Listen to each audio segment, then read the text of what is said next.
Playoffs? Don't talk about playoffs. You kidding me? Playoffs?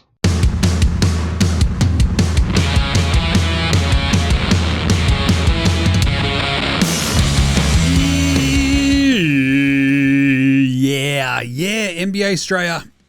How are you going? How you going? Are you good? You should be. Why is that, Jim? TGIF.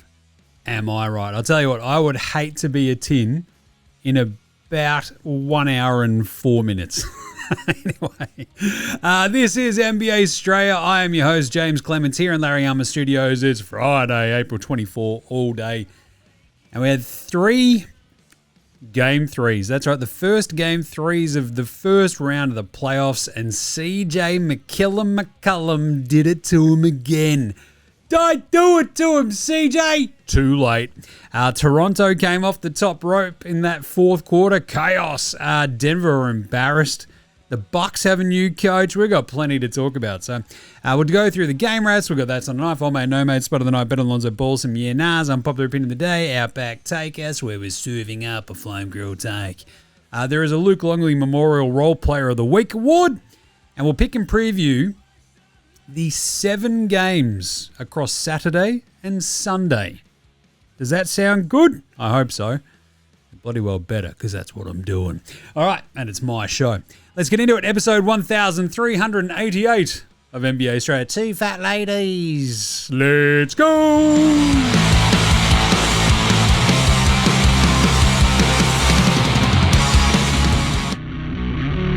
This is Josh Giddey. G'day, this is Andrew Gay. This is Jack White. This is Joe Ingles. This is Darcy Daniels. This is Chris Anstey. This is Matthew Delvedova. This is Shane Hill. You're listening to NBA Australia. And you're listening to NBA Australia. And you're listening to NBA Straya. You're listening to NBA Straya. And you're listening to NBA Straya. You're listening to NBA Australia. And you're listening and watching NBA Straya. This is NBA Australia. Let's do it. Watch out for the shark attack. You better watch out for the raptor attack. If you're Robert Muldoon in the first Jurassic Park. But also, if you are the Cleveland Cavaliers. Holy moly. Absolute pack of velociraptors coming from absolutely nowhere. Better watch out for the Timberwolf attack if you're some Nuggets.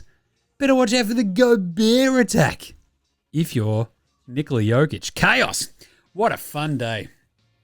So yeah, it was all going on. These were 3 very interesting games today. So I don't know. Let's get into it. Should we start with the daily? Is it some sort of... Oh yeah, right. The whip around. How could I forget? Said it at the top. The Milwaukee Bucks have a new head coach. Taylor Jenkins. I love Taylor Jenkins. Got a lot of time for him. Feel like you got a bit of a bum rap. So now I did the video this morning, NBA Coffee Run, and I did say Taylor Jenkins obviously had that weird moment in Memphis where he's like, Ja Morant was like, all right, it's either him or me. And the Grizzlies went, oh, God, him, I guess. And Taylor Jenkins was out on his ass just before the end of the season. It was very strange. And Taylor Jenkins, oddly, goes back to where he cut his teeth as an assistant under Buds back there in Milwaukee. So that's pretty good. Now, it is interesting. So I talked about Billy Donovan being out in Chicago the other day. I reckon Taylor Jenkins wouldn't have been too bad of a hire there. Feels like this is maybe the Bucks going, all right, come on, in you come. Just jumping the gun. But by the same token, Chicago got a lot of work to do. They've got to get a new basketball ops entire front office. Seems important. And they'll probably then hire their coach. You need to be on the right page. Very simple. But Taylor Jenkins, I think, is pretty good. Remember, I was talking about Billy Donovan the other day, how he was 30 games under 500 across his tenure as a Bulls head coach, which is crazy. Like, the fact that he still had a head coaching gig was just, I nearly said, still amazing he had a head job. Tell me about it. But Taylor Jenkins went 250 and 214, so 250 wins, 214 losses with the Grizzlies. Went to the playoffs 3 times, and I feel like was dealt an absolutely bum hand almost at every turn when it came to injuries down there in Memphis. So it'd be interesting to see what he can do with like a Milwaukee roster that will be very clearly on the rebuild once they flog Giannis off to like Houston after they crap the bed against the LA Lakers, or maybe down to Miami. And he's like, all right, now I've got to build around Tyler Hero. This will be interesting. But Taylor Jenkins, I think, being able to steer that franchise into the right direction from, a culture standpoint, an accountability standpoint, I think is a pretty good, approach. So I like it. Just saying. Other news. Hey, remember yesterday's insane game between OKC and Phoenix, and the refs were absolutely horrible? Yes. To the point where, I love this, the NBA, so the AFL, if you've been listening to Footy Unfiltrated, one of the things we didn't hit on that show is the Lance Collard debacle, where the appeals board came out, it's just sometimes you got to use sexist, racist, or homophobic language because footy's, a difficult game. And everyone correctly went, what the fuck are you idiots on about? Even the AFL then came out and I don't know what the fuck they're on about. That's fucked. You guys are idiots. So the NBA took a bit of a page out of that book. They rescinded all the texts from yesterday's game because they were all dog shit, to the point where Booker arced up at the ref and got a tech. And then Booker expressed his disappointment in the reffing yesterday after the game, literally talking about James Williams as saying he was terrible tonight through and through, which I thought was pretty funny.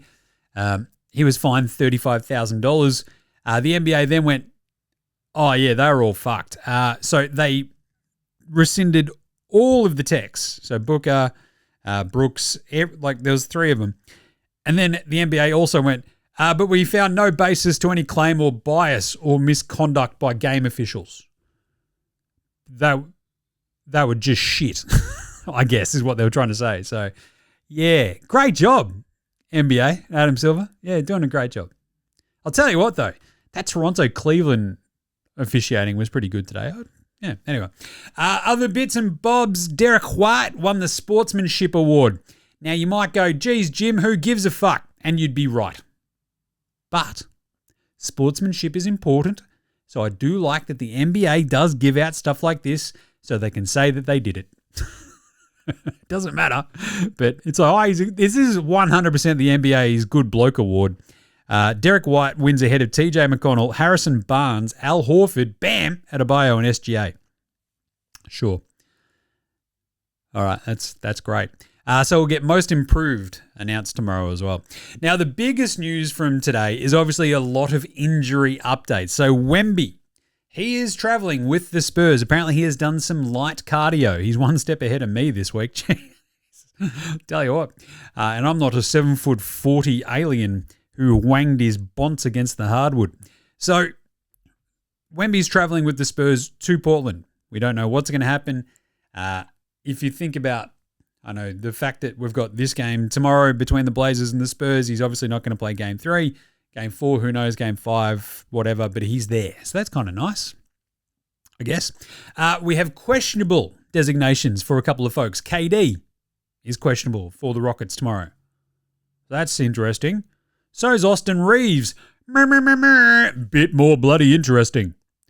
Because remember, the Lakers are up 2-0 in the series against the Rockets, despite not having their two best players, Luka and Austin Reeves.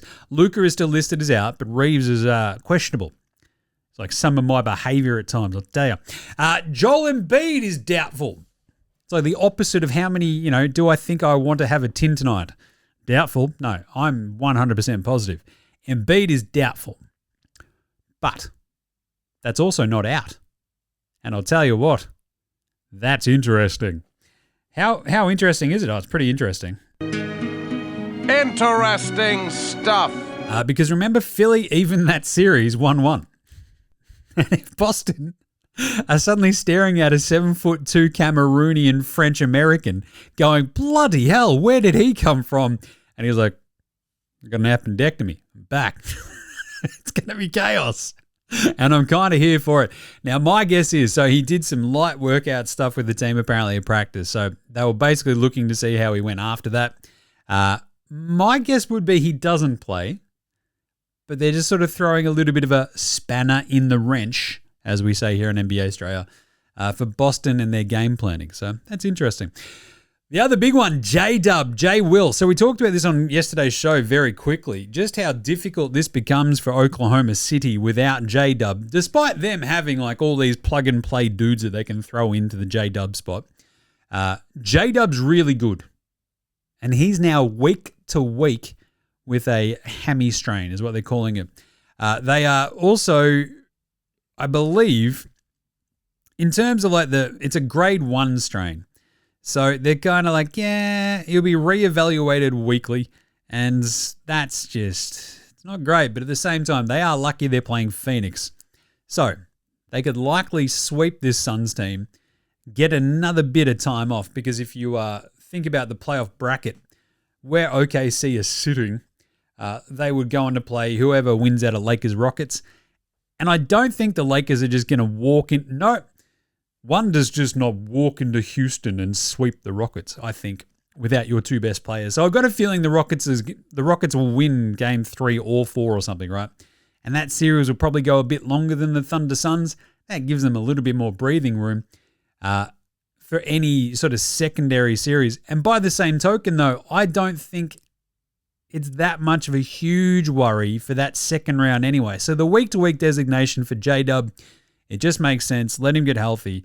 I do feel like OKC, even without him, would be too much for both the Lakers or the Rockets, especially if they got out of like a 7-game series.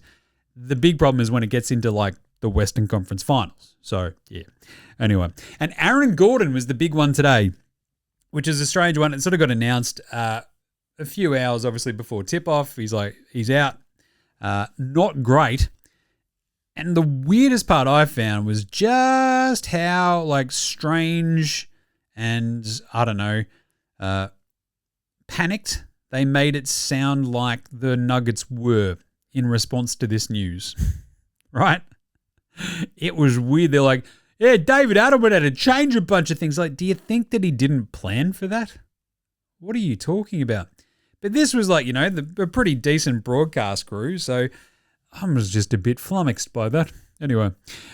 Anywho, and the last little bit of fun tidbit stuff before we get into game wraps. So we had, before today's games, we had 5 first-round series tied at 1-1, which is the first time since 2014. So, yeah, if you thought this first round rocked, you were right, obviously.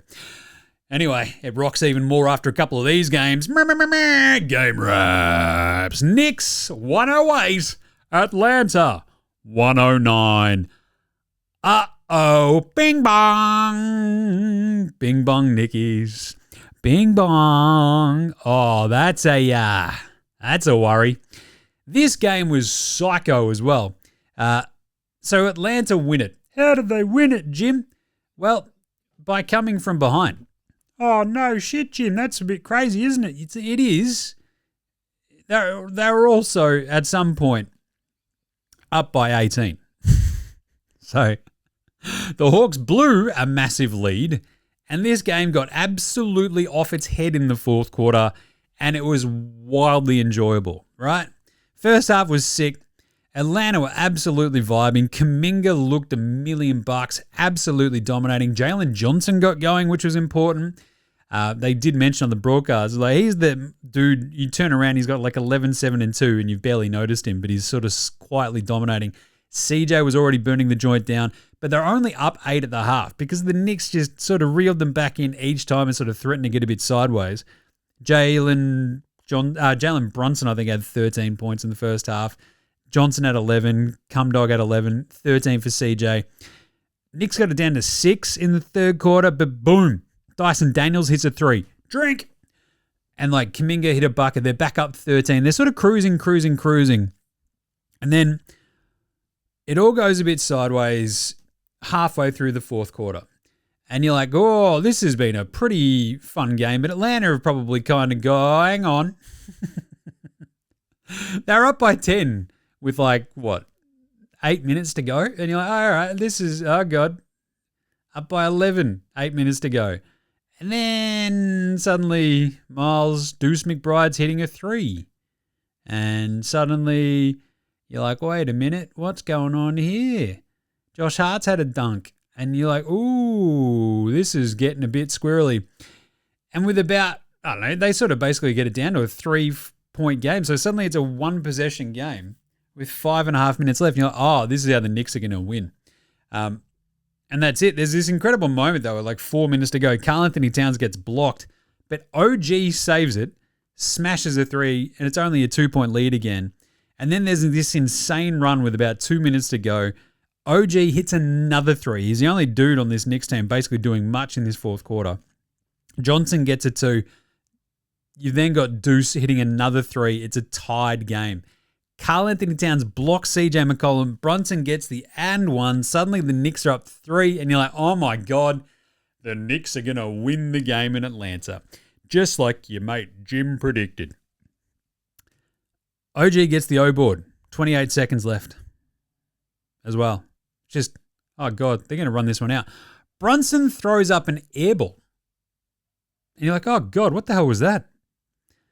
And then out of the timeout, Atlanta only down 1. CJ McCollum, Knicks killer, just steps up and goes, oh, yeah, today I reckon I might kill the Knicks again. Yeah. Comes after the Jalen Johnson awesome, like sort of beautiful shot that he throws in there down, 108, 105. Gets it back to a 1-point game. You have this absolute mess of a Brunson airball sort of thing. You're like, oh God, what's happened? And out of the timeout, CJ McCollum, cool as you like, just hits this beautiful little 15-footer, boink, dots it, absolutely dots it. And you can just, if you paused it there, you can see the exact moment where his heart breaks in two. Everybody else, right? All the Knicks fans. Because on the last possession, Mike Brown was talking about it after the game. He's like, look, we got what we wanted. Jalen Brunson driving right against Onyeka Okongwu. After a bunch of sort of dumb shittery and scrambling, and then Brunson realizing, oh God, I'm about a foot shorter than Onyeka Okongwu. This might be a bit hard for me to get this shot off. He fumbles sort of like a half pass to Hart, who doesn't see it coming, and then scramble. Game over. Atlanta win. What I will tell you to do is watch Kuminga on that last possession. He does everything. It was awesome. They were so locked in defensively, that Hawks team, on that possession. It rocked. Atlanta go up 2-1. Knicks go 10 of 35 from downtown. Bridges is benched for McBride. That's a worry. 29 and 9 for OG Anunoby, the only dude who really sort of stepped up hardcore. Brunson had 26 points, 4 assists, 3 turnovers. He went 11 of 23 and 0 of 5 from downtown. This is the sort of Brunson problem, isn't it? When your best player is like a little dude, it's a bit hard. Because Karl Anthony Towns certainly wasn't like going, oh, stop it, give me the ball, and then like dominating. He had 21 and 17 with 4 assists. Cat was good in this game. They needed 38 and 17 from him, though. That was the problem. 2 blocks, 2 steals. Hart couldn't hit a shot, 1 of 9 in 40 minutes. Brutal. Bridges was even worse in 21 minutes. Deuce was good off the bench, 15 points, hit 5 threes. Clarkson had 8 points. Jordan Jeremy Clarkson, 4 of 11 in 17 minutes. The other Mitch Robinson wasn't that great. And the Knicks, this game was strange because by the time they sort of got back into it and took that lead, you're like, aha, they're going to steal it. And Atlanta went, are they? I don't think so. And Atlanta got them. So absolutely awesome. CJ was great, 23 on 8 of 19 shooting. Jalen Johnson I thought was fantastic, 24, 10 and 8, 8 of 19 shooting. That bucket at the end was absolutely awesome. Cumdog, Jonathan Kuminga, 21 points, 9 of 14 shooting, 2 of 4 from deep, a block, a steal, 4 rebounds. He was awesome. Dyson, 8 points, 13 boards, and 6 dimes. He had 5 turnovers. You get that on the big jobs. 3 steals and a block. Hit a 3. You love to see that. Nick Alexander-Walker still having a bit of a rough time. 14 points. He did go 3 of 7 on triples. Okongwu was solid with the 9 and 7. Mo Gay, Gabe Vincent, whatever. But they go 13 of 33 from downtown. And Atlanta, the biggest thing, the defense, it held its nerve.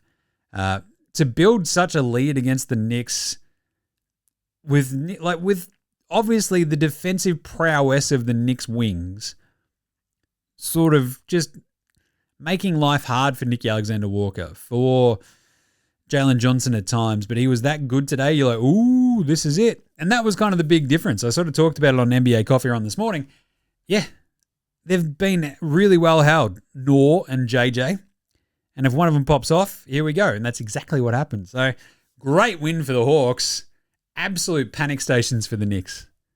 You can't lose game 4. You can't be down 3-1 going back to MSG where you've got all those Knicks fans sitting there at MSG with just like abs, all of them, like 20,000 people fucking turtlenecking. Like you can't, that's going to be rough. Just Timothy Chalamet, he's going to be out there just sitting there, just a little turtleneck popping out. Anyway, Atlanta up 2-1. Amazing. And then what happened against Cleveland? Toronto smashed him at the very end. 126-104. Jesus, Jim, they won by 22. Yep. This game was tied at the half. It was tied in the fourth quarter at 88-88. And then the Raptors ripped off a 38-16 run in about 8 minutes of basketball. It was psychotic. It was absolutely amazing. Like every time the rest of the game, the Raptors looked really, really good. RJ was awesome. Scoob was fantastic. But the Cavs was sort of just would always reel them back in. Mobley was all right. Harden was fine-ish. Mitchell was fine-ish, but they just weren't that good. They weren't that efficient. And I talked about this yesterday in the preview, right? Like the sort of weird matchup problem that these two teams have with each other. Toronto hadn't been able to take advantage of it in game 1 or 2. They did in game 3. You could see going, look, yes, we understand that they have some big dudes and some very good guards. We have size everywhere else and should be able to dictate this. And Calamari Boyle's playing out of his absolute skin today. So you go deep fry him and just, this is a tasty little entree. What do you reckon? Calamari Boyles is awesome. Scoob fantastic. RJ incredible. And Jamison Battle. Absolutely out of nowhere. As I said, 88-88 in the fourth. He hits 4 threes in 2.5 minutes to blow this game wide open because RJ Barrett jumps in, hits a couple of threes.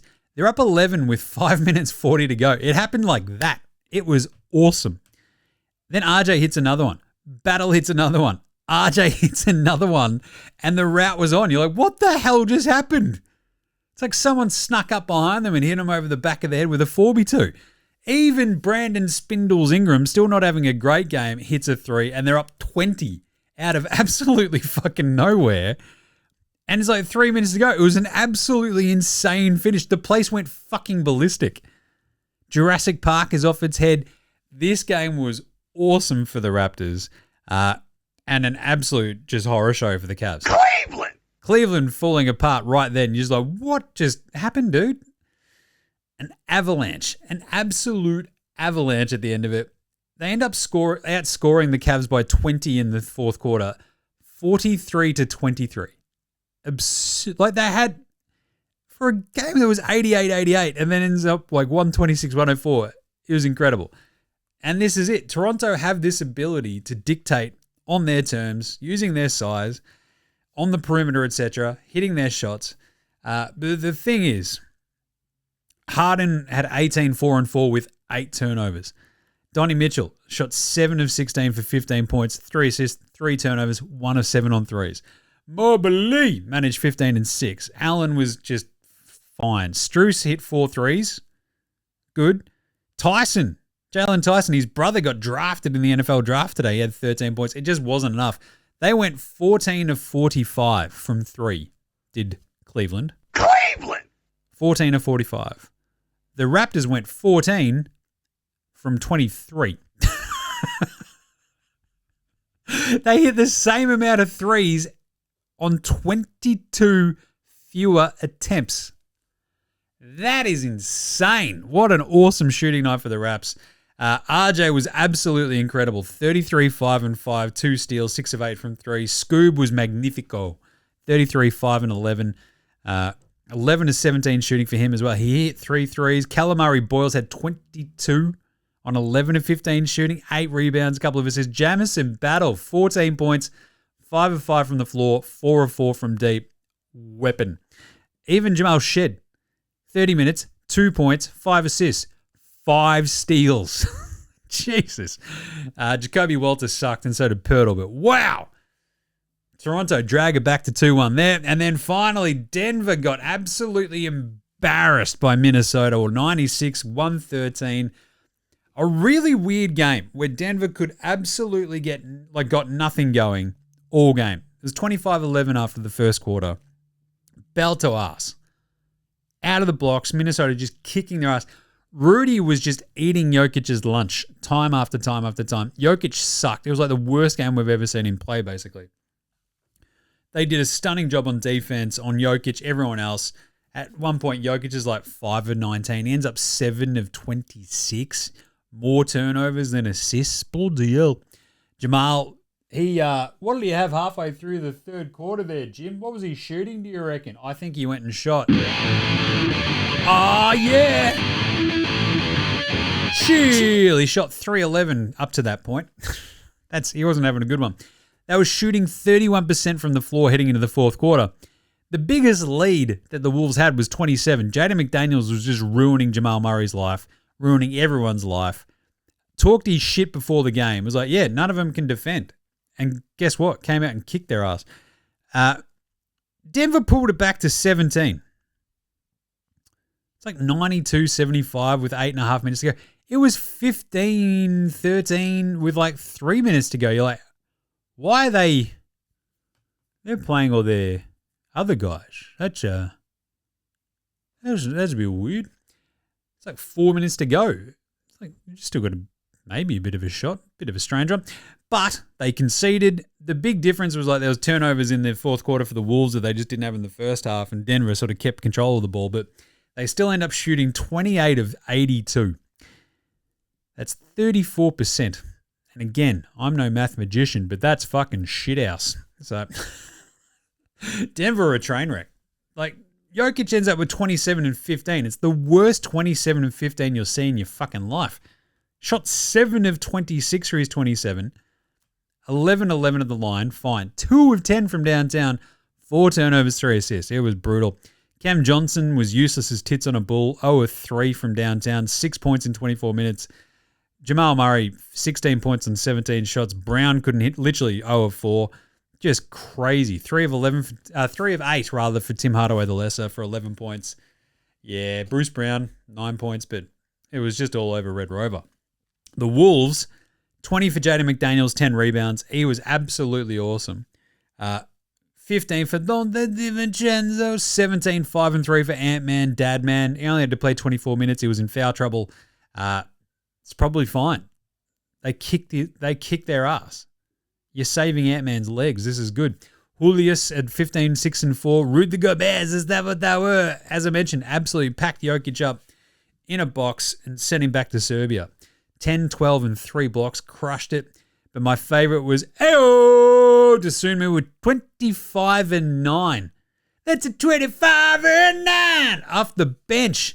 Crushed it. And wow, they absolutely fucking Carly marred the Denver Nuggets. The thing is, and we'll talk about this in the NRs, doesn't mean the series is over. Minnesota up 2-1. Absolute ass kicking. Even like that sick dunk at the end from Jaden McDaniels, even Jingles was up and about having a fucking laugh going, what the fuck was that? And Jingles even got some playing time at the end. That's how much they kicked their ass. A minute at the end, he had a 1 trillion, but geez. Anyway, NBA Straya Pro Performer of the Night. That's not a knife. That's a knife. CJ McCollum. Awesome. Jaden McDaniels. Awesome. RJ Barrett, Scoob, Scotty Barnes. All awesome. But come on, CJ's probably got to get it, right? Jaden McDaniels talking shit and then just ruining him. Pretty amazing. But CJ just going, hey man, I'm not the villain.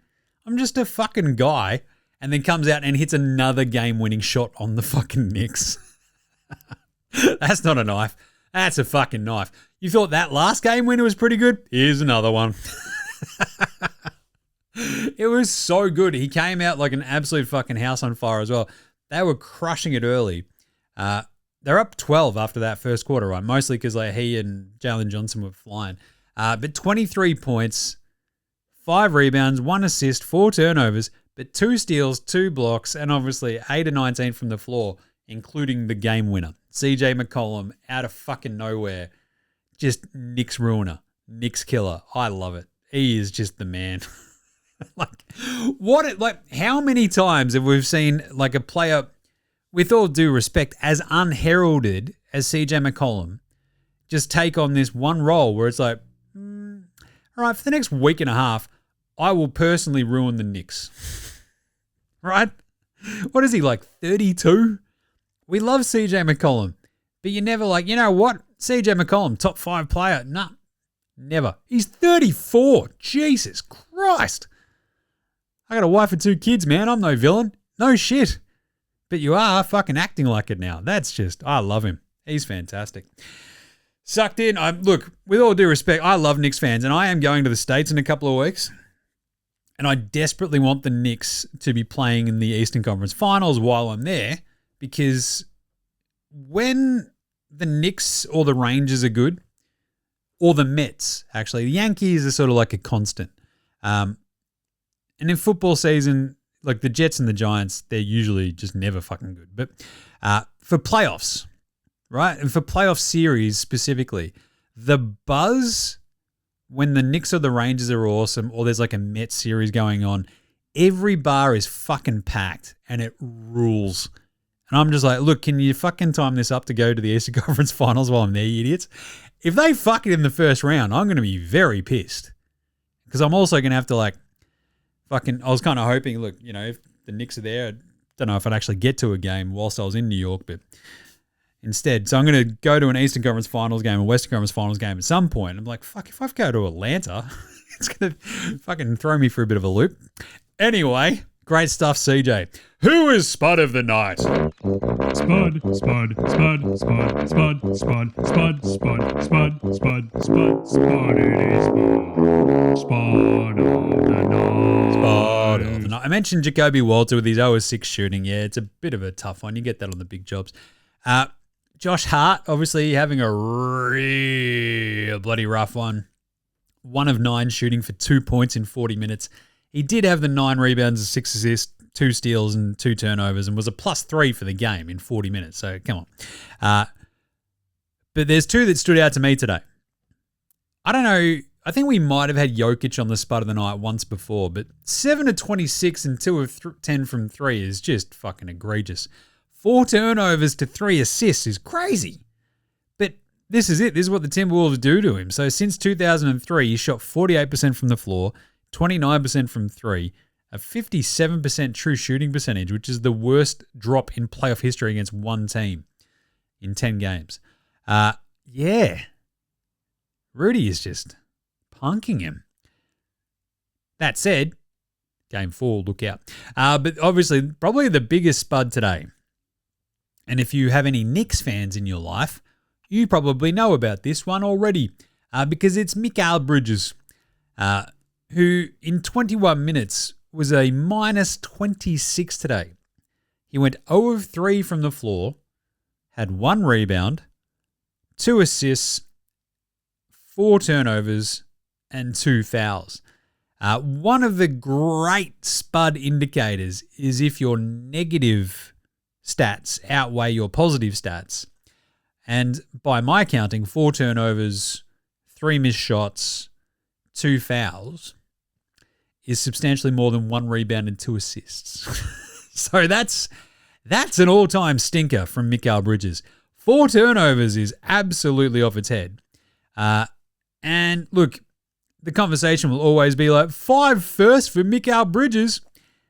And rightly so, because if someone's going to fork out 5 first-round picks for you, you better not be out there going 0 of 3 in 21 minutes for 0 points, 4 turnovers, 2 fouls, and a -26 in a game 3 of a playoff series. Yep, that's a Spud. That's One of the all-time great Spuds, I reckon. Who's old mate, no mates? Old mate, no mates. Old mate, no mates. Old mate, no mates. Old mate, no mates. Old mate, no mates. Old mate, no mates. Well, Mikal Bridges in New York. Because, wow, and New York fans pissed off at him. Not only does he miss the game-winning shot the other day, he then throws in this absolute all-time stinker. Yeah, that's a rough one for Mikal. Steve Kerr, bit of an old mate, no mates. I'll explain that one later. But Jaden McDaniels pissing off all of Denver is funny as hell. He is absolutely, there's like a combination there as well, right? Jaden McDaniels talking his shit about, look, they're all bad defenders.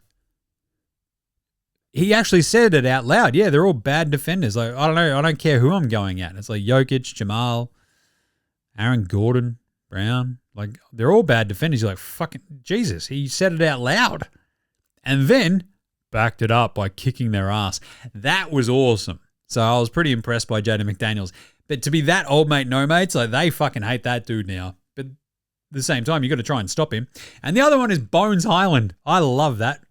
Because it's like, I still love that Denver, he's like, peace out. I don't want to be part of Denver. And fucks around for ages. Lands on this Minnesota team, fucking winging a prayer. And is out there hitting a couple of threes today. It's like, yeah, fucking look at me on Bones Highland. They're going to get back to Denver for Game 5 and they're going to fucking just like, I don't know. That Denver crowd gets a little bit crazy. But yeah, some good old mate, no mates there. Pantsing of the night. Jokic getting blocked so continuously by Rudy and Rudy just continuously eating Jokic's lunch that's a pantsing. Being pants by a French dude is just, that's like got to be one of the worst of the pantsings, right? Like you're Serbian. And there's a French bloke pantsing you. That just doesn't fly in my world. But come on, man. The absolute pantsing that like all of the Wolves put collectively on the Denver Nuggets today was incredible. To the point where the crowd were getting into it. Wolves in 5. Wolves in 5. The Wolves in 5 chance is a bit presumptive, but fucking don't mind it.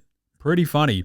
But obviously the best one was the dunk by Jaden McDaniels. The double pants, the rarely seen double pants.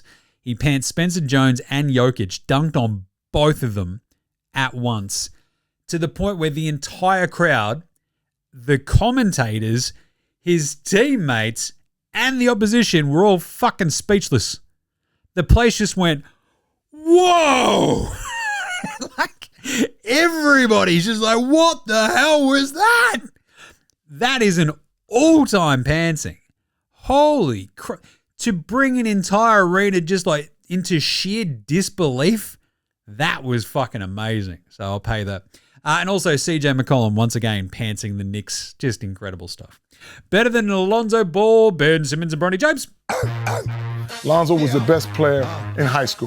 He was the best player in college. You think he'll get to the pros and be like, I made it to the pros, now I can be average. He's coming for everybody. Everybody.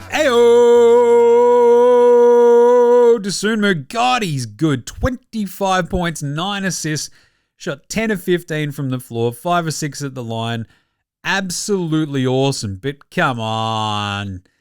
Like, we all know that AO's awesome and the Chicago Bulls are absolute fucking morons. But how about Jamison Battle? That was what a cameo. He just pops up and just goes, all right, for the next 2.5 minutes, I'm going to turn into Johnny Storm. And, like, I have the fucking he's on fire button ready to go. 5 of 5 from the floor, 4 of 4 from downtown. Blew that game wide the fuck open. Jamison Battle! What the fuck? That was awesome. He was amazing. So, what an absolute all-time. 14 points out absolutely fucking nowhere. And the Raptors are on the board. That's better than Lonzo Ball, Bronny James, and Fisherman Ben Simmons. All right, Magic Tweet of the Week.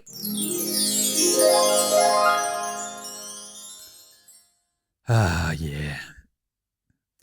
The Atlanta Hawks versus New York Knicks NBA playoff game 3 was one of the most exciting and entertaining games in the playoffs so far.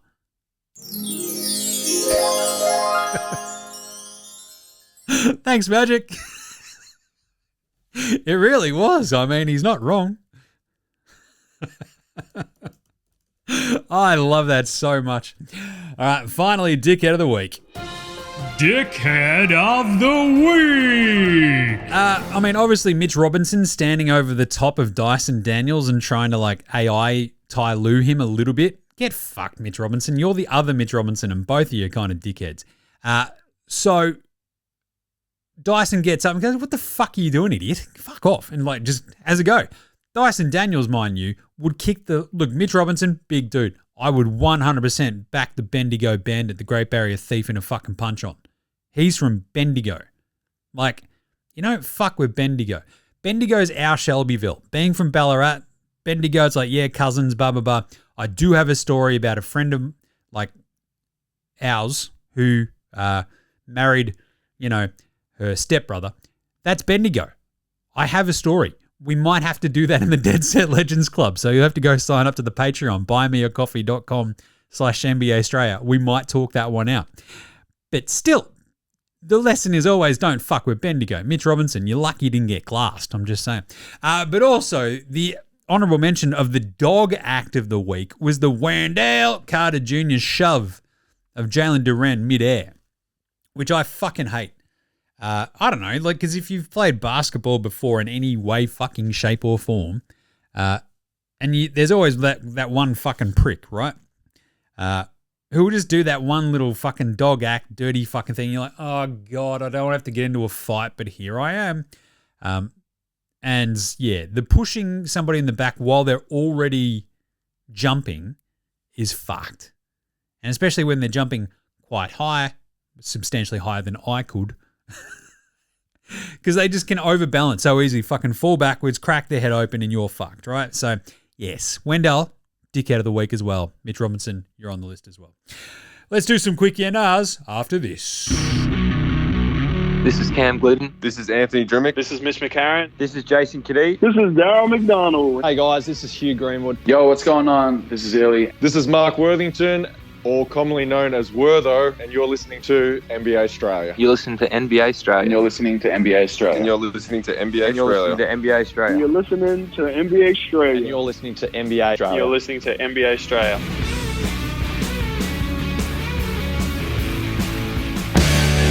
All right. Let's do some yeah-nahs brought to you by you. That's right. You can help support the show. Basically by, as I just said, buying me a coffee. buymeacoffee.com/NBA Straya. You can join the Dead Set Legends Club, which is basically buying me a coffee once a month. And you get all this exclusive stuff. Like me talking out like fun stories, like things about Bendigo. Good times. Anyway, yeah, so go check it out. buymeacoffee.com/NBA Straya. There's exclusive stuff we put up. It's awesome. Go check it out. And if you've got a business, if you want to sponsor the show, go check it out as well. Hit me up. Bang. Off you go. Right. Let's do some yeah-nahs. IMB, my favourite Perth painter. Hey, Jim. Sorry to hear about you, mate. Thank you, Ian. All the messages this week have been lovely. I'll talk about it at the end of the show as well. Appreciate it. How good have the playoffs been so far? The first round can sometimes be a bit dull, but so far I'm loving it. Yeah, nah, yes. As I said, the fact that it's like 5 first-round series, in I think for the first time since they went to the this format of the 7, under the current format at least, first time since 2014, we've had 5 series, 1-1 in the first round. So yeah, this is it. This is parity. We're sort of getting to this point where I think we looked at all of these series and went, oh, there's a couple of fucking laughers. What are we doing here? Turns out they've all been fucking awesome, apart from basically OKC Phoenix.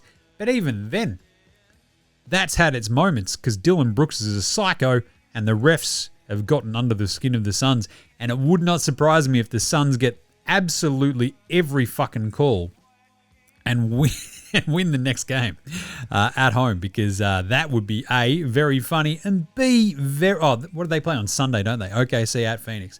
So yeah, I reckon might factor that in to our pick later on. Another one from Dave, Davey B. Hey, mate. Hope you're well. Cheers for doing the show under tough circumstances. Puts a smile on other people's face. Thanks, Dave. Has Adam Boner secretly entered the Boston Marathon? I mean, the amount of cardio he's been getting, he'll smoke it. Yeah, nah. Yeah, I think like it's a pretty funny one watching Boner run. A, his name is Boner. His name is Boner. And B, he hasn't done much. Like I do love that we got a furor about, like, what were we, pace shaming in the Boston Marathon? What the fuck happened there? Because of one Nike fucking sign? Jesus. People are fucking morons. Yeah. Walk and don't walk to buy some shoes. Hey, you're being mean to me because I can't run. It's like, no, I'm not. Jesus. Anyway, but yeah, Boner hasn't he's been solid. He's been fine, but he hasn't been putting up much in the old way of stats. I don't know. It's kind of part of the way that they're mitigating the loss of Embiid because like Drummond just comes on and gets every rebound. But yeah, it's a good shout, Dave. Taylor Jenkins. Yeah, nah. That's simply it. Yeah, nah. Taylor Jenkins. Yeah, I love it. As I said at the top, I think he can come in. I think his system, a bunch of young dudes. The big problem for Milwaukee is that they can't fucking draft. They suck ass at drafting. Maybe, just maybe, he can sort of help build up from the ground up. But yeah, it's a bit fucking dire there. But I don't know. Hopefully you get a bunch of assets back for Giannis and you maybe move on from Miles Turner as well and just fucking tear it down to the studs. The tough part is because they don't have control of their picks unless maybe they send Giannis somewhere where they get some of their picks back. Just saying. Maybe, but yeah, I think Taylor Jenkins at least keeps you pointed in the right direction. I think that's what you want from a coach at this point of the Bucks, right? And if Giannis decides to fucking stay or something, I think he's a good coach anyway. I think he's better than Doc. So yeah, don't mind it. Should every Bulls fan just be super fucking angry every time they watch the Timberwolves, Jim? Yeah, nah, yes, because Ayo is awesome. I still cannot believe for my fucking life that of all the players that the Bulls traded away, they didn't get a fucking first round pick for like any of them. It's chaos. But to not get a first for Ayo is so... Like, they should have been fired before they made that trade. Like, they would have like had that trade written up. And they were like, hey, Reinsdorfs, so we're going to trade Ayo to Sunmu. They're like, all right, what are we going to get back? Like, 1 first round or 2, maybe? They're like, no. But we are going to get Rob Dillingham from the Wolves and 4 seconds. 4's a lot. 4's a big number when it comes to draft. And they're like, you fuckheads are both fired. That's 100% what Chicago should have done. But Ayo's incredible. And every Bulls fan should just be fucking ropeable when they look at their roster, look at what they had, and look at the assets that they got in return for all of their stuff. It fucking boggles the mind. Speaking of which, would you rather have Mikal Bridges on one hand or Dante DiVincenzo and 5 first-round picks? Cool. Yeah. 5 is a big number, isn't it? It really is. It's just, oh Lord, this is ridiculous. There's no other way to put it. I'll tell you what. This is horrible. There's no other way to put it. Unbelievable. And finally, hey, are Atlanta going to win this series? Yeah, nah. I mean, maybe. 2-1. Bloody hell. You win this home game 4, fuck me, you're up 3-1 on the Knicks. So I think the question is, can Atlanta win the series? And I think the answer is yes. Holy crap. Unpopular opinion of the day. Now look at me, please. Look at me. Look at me. Look at me. I think we've not made enough about... Look, Jonathan Kuminga has games like this, right? We've seen it time and time again. We'll have the really good game and you're like, oh, wow. And then he doesn't do fucking shit. The problem is the Atlanta Hawks are up 2-1 on the Knicks in the playoffs now. The 2 games that they have won, Jonathan Kuminga has had 19-4 and then 21-4 and shot the absolute fucking piss out of the ball. He's also had, a couple of good games here and there throughout the season, all that sort of stuff. This is sort of what shits me about the Warriors mythos. It's like, Steph Curry, Klay Thompson, Draymond Green, we're the fucking smartest people ever, bro. We're light years ahead. How's that working out? I mean, they'll be light years ahead when Adam Silver gifts them the number 1 pick or whatever in the lottery, but still. I think the Steve Kerr, Jonathan Kuminga thing is still one of the least talked about fucking just strange fuck-ups of the last couple of years. Right? You've got like a super athletic, maybe sometimes not paying enough attention, head in the clouds, young dude who is wildly athletic, can do some crazy shit, and just needs to be locked in, and he can be a fucking game wrecker. We've seen that happen these last 2 games. The problem is he might also, for the next 2, 3 games, 4 games, the next 8 games, be absolute dog shit. And you'll go, aha, Steve Kerr was right. He's smarter than all of us, right? He's a fucking great coach. I get it. But it's still weird that you go, yeah, the inconsistency, it sucks. Oh, man. But to just not fucking try and play the dude through it. It's always going to be this one little thing that shits me about, like, the 2 timelines of the Warriors, trying to extend Steph's twilight years. You couldn't make Kuminga work at all. At all. I don't know. Just seems fucking weird to me. Just that one little dot on his resume. Anyway, bit of Outback Takehouse for today. Oh, yes. Let's do it.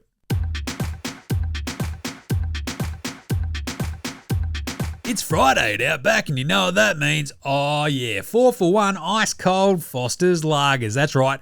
Oil drum cans the size of your fucking head, full of tasty, ice-cold Foster's Lager. They're 4 for 1, only at Outback. Goes great with a flame grilled take. And today's flame grilled take is, hang on, Atlanta can't just win this series. Atlanta could win the East. Just saying. They have a pretty bloody good chance.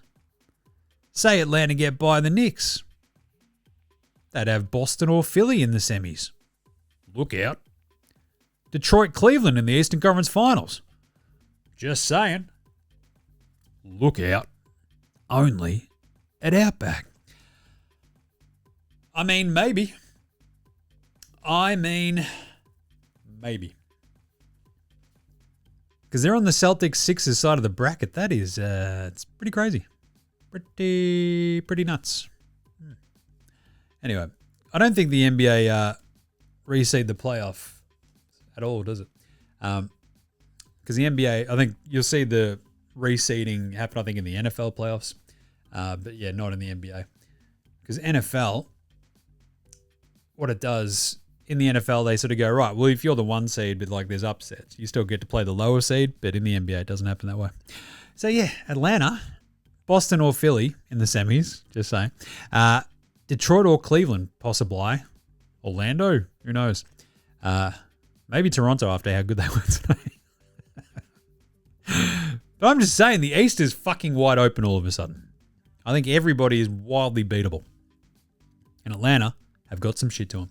All right, Australian Player Watch. Dyson Daniels today, as I mentioned earlier, 6 points. No, wait, that's wrong. He was better than that. And I didn't end up writing it all down. Good job, Jim. 8 points, that's what he had. 3 of 7 shooting, 1 of 2 from downtown. Every time he hits a 3, drink! 1 or 2 at the free throw line as well. 13 rebounds, 6 assists, 5 turnovers, 3 steals and a block. A +4 in a game that they won by 1. Love that for him. Played 33 minutes, crushed it. Good job, Dyson. And it was very good to see Jock in street clothes dealing with his fucked ankle. Thanks a lot, Goga bastard Batazde.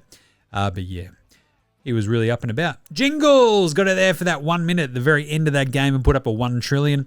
And Tyrese Proctor got out there for 3 minutes of garbage time for the Cleveland Cavaliers as well. He had 2 points, both of which were, well, he went 2 of 2 at the free throw line. So that's good. Not bad. All right, what about the Luke Longley Memorial Role Player of the Week?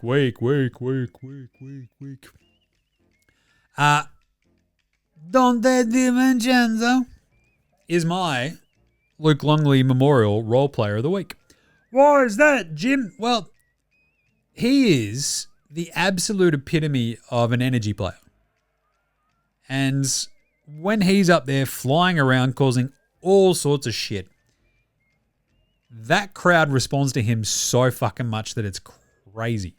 So 6 of 13 today for his 15 points, 3 of 8 from 3. Every 3 that he made louder than the next. 4 rebounds, 7 assists, only 1 turnover. He led the team, apart from AO with his 9. So led the starters for assists because Ant-Man was sort of in and out. And boom, off they went. 4 steals. He is electric. I love that. So Dante DiVincenzo wins the Luke Longley Memorial Role Player of the Week award. And just a bit of an FYI, Calamari Boyles probably should have also got a bit of a look in for the Better Than Lonzo Ball, Bronny James, Ben Simmons, but I did promise that I'd have him on later. The only players under 21 years of age with 20 points on 70-plus field goal percentage in a playoff game are Magic Johnson, Tony Parker, I sleep with your wife, and Calamari Boyles. Hell yes. God, he was good. Talk about, again, role player, energy guys. He was so good. And he is like this sort of, like it sort of fits into the Toronto ideal, right? Of like just fucking long, rangy, athletic Swiss Army knife.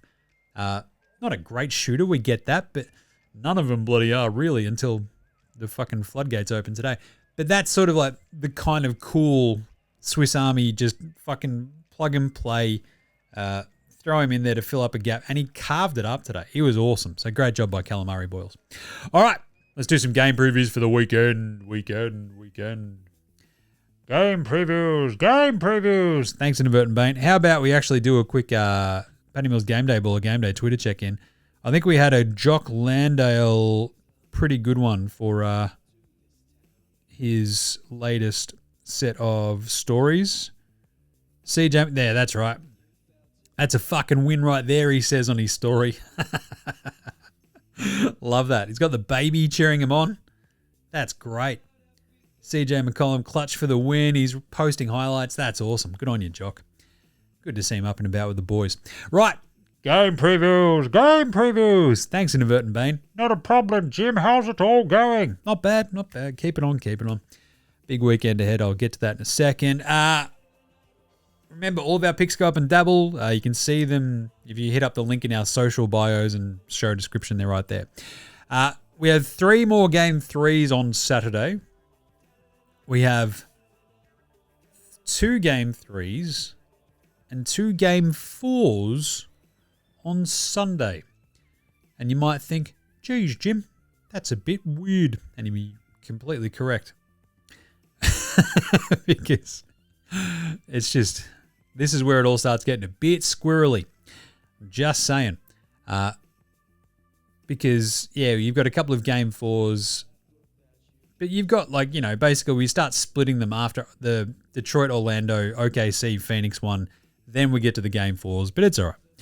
So, with the 3 game 3s today, we've got 3 tomorrow. Boston at Philly. 9 a.m. Boston are 7.5 point favorites in Philly. I'm taking Boston. I think they fucking come out and wax Philly. Right? I feel like that was just shit shooting night in Boston. Absolutely everything went right for Philly. VJ was off his head. Maxey goes absolutely ham late. And they just went absolutely sideways, did Boston. We've seen them do it before. I think Boston come back. Clamps on defense. Philly can't do shit. Boston kicked their ass. 7.5. I was pretty happy with that when I saw that number. Then you have the Lakers plus 8.5 in Houston. This is the team that is up 2-0 in the series. Houston don't even know if KD's going to play. I'm going to take the Lakers plus 8.5. Houston might win this, but I don't think they'll fucking make it easy on themselves. Right? Their defense might kick in, especially at home. They might figure out, hey, Reed Shepherd can dribble the ball. Let's do that. But I'm still going to take the 8.5 points from the team that's up 2-0 and has LeBron. Call me crazy. San Antonio go to Portland. This is the absolute vibiest one, right? Like Portland are like, yeah, we won a game on the road in San Antonio. They don't have Wemby in San Antonio. That's cute. Whack. The tricky part is you've still got Fox, you got Harper, Castle. They were a little bit banged up. Harrison Barnes, Harper as well, also carrying injuries. Cornette suddenly starting. You've still got Kelly Olynyk, the hoser. There's a little bit going on there. But I think the Spurs, with all due respect to my beloved Blazers, I think the Spurs are going to be okay. You know? I think they've got just enough talent. They shot like dog shit in that last game too. I think Vassell and Keldon Johnson, if they get going, I reckon the Spurs can sort of pop that party up there in Portland. I think the Blazers defense is great. Like, it's been really, really good this back half of the season. I do think the Spurs are just really good. And it's 100% a spot where you don't expect, oh, they've lost Wemby. Oh, my God. And they just go, that's cute. Don't care. Whack. And get Portland. Should be an awesome game. I'll tell you that much. Sunday, Detroit basketball, 3 a.m. against the Orlando Magic. In Orlando, the Pistons are 2.5-point favorites. I am going to be taking the Detroit Pistons. I do not trust Orlando Magic, to the point where I still think Orlando could blow 4 straight games after winning game 1. Would not surprise me, because that's what the Magic do. So I'm going to take Detroit minus 2.5. I think, look, they were really good in game 2. After that rock fight first half, the 30-3 run they ripped off was absolutely special. The Magic will be a bit better. I'm happy that it's not a bigger number. I'm still going to take the Detroit Pistons. OKC at Port Phoenix. This is the one we talked about. This is a 9.5-point line. I'm going to take Phoenix plus 9.5 at home. I think they're going to get a bunch of calls. I think there could be a fight in Detroit-Orlando, and I think Phoenix are going to get all the calls in this one after that shit show in game 2. I'll take the plus 9.5. I think Booker has a massive game, but everyone else sort of gets a bit clamped. OKC probably still pull out the win, but we'll take the plus 9.5. Then, the all-important game 4 of Knicks-Atlanta. 8 a.m. Sunday morning. This will be like going to church. Unbelievable. The Knicks are 1.5-point favorites. I'm going to take the Knicks. It's a hold your nose and go, I don't think they let it get to 3-1 down. But Atlanta might not care. They might just beat them. But I will take the Knicks minus 1.5. I think what you saw today, they'll realize that, yeah, riding that big emotional surge at the start of the game, being basically digging yourself a hole that early is just fucking stupid. They can't let it go. They just need to be utilizing Cat fucking more and better. And they just can't fucking figure it out. But I will take the Knicks minus 1.5, I think, in that one. I think they tied up the series. And then, randomly, Denver, Minnesota, game 4 is Denver 2.5-point favorites in Minnesota. Now, I alluded to this earlier.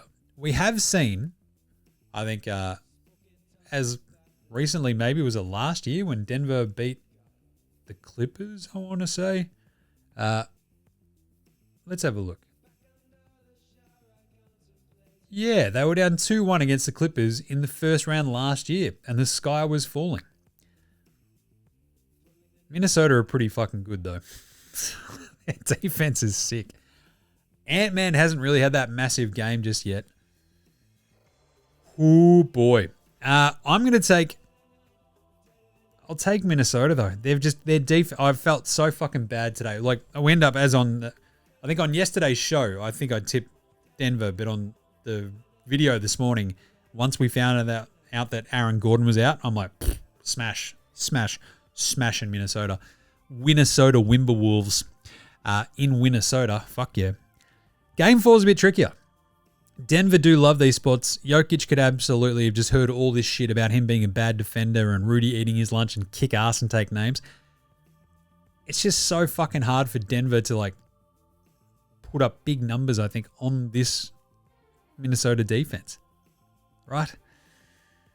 I'll take Minnesota plus 2.5. Even if Denver that does pull out a win, I think it's got to be an absolute fucking nail biter in game 4. So, yeah.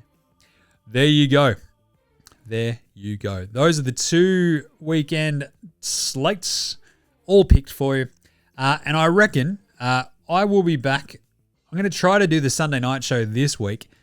So the thing is, I got to go up to B-Town. So I'm going to be up in Ballarat for the memorial that we sort of pulled together for my dearly departed mate. And so, you know, big sort of emotional Saturday afternoon. Looking forward to sort of seeing everybody and having a hug and having a cry and having a laugh and all that sort of stuff. You know, remembering just how important our mate was to us. So it's gonna be brutal. I understand that, but you got to do it. And yeah, so I'll be back on Sunday. Be watching those games, and I reckon the best way to set everything sort of up from that is to wrap up those 7 games, because there's only 3 tomorrow. Wrap those up on Sunday night with the 3s sort of, you know, all the game 3s done, the game 4s sort of started on Sunday night, just to sort of do a quick, all right, this is where we're at. So I might do a quick one on Sunday night, Sunday Arvo, depending on what time I get back, and then go from there. And still do sort of a bit of a bigger wrap-up show on Monday.